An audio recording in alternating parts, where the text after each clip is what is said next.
Hi YouTube, mo request kog balik nga imo untang i-recognize ang akong tingog nga mao'y gamiton sa akong pag-request og video sa mga shorts. Although nakahimo na gyud ko, satisfied ko, thank you kaayo, salamat kaayo sa nindot nga output sa mga video nga akong nahimo. Although tag 10 seconds ra, mubo ra kaayo, but satisfied lang gihapon kay nakuha raman ang akong face, no. Actually ni gwapo gyud sa video. Murag di ko kailas akong naong kay perting hamisa man, nawala man tong mga wrinkles, nawala ang bungot nga, mas ni puti, no. Maayo gyud pagka finishing. Ang kuwang na lang gyud, ang tingog na lang nga kuha nimo, kay medyo layo pa gyud ang naong, ani sobra ang naong. Grabe gupuha, murag artista.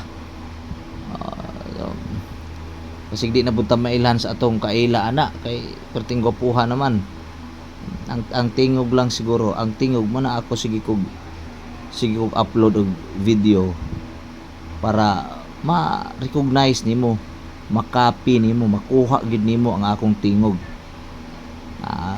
Basin day mapulan ka madugay nya mag-improve ang akong mga video,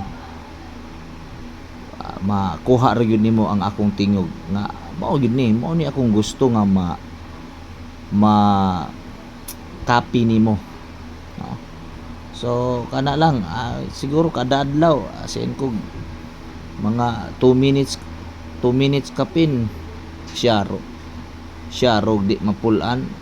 YouTube ha, salamat sa libre nga AI nga kana lang gyud, may maayo unta og naapoy gyud kana mo clone ba, i-clone gyud nimo ang tingog nga murag original. Lipay kay ko sa akong nahimo, no, output. So bisan pa man, daghang salamat, labi na sa nagdumala, no, niining YouTube tsaka sa management. Daghang kay salamat kay dako kay tabang, nga maka watay lingaw, instead nga mag video pa ta, wa na i-type ra unsay atong gusto, mahimo na dayon, di na mag taping ba. So lipay ra, ang tingog lang nako kani nga tingog mao ni sunod ako mga video, mga request nimo kani lang ako okay.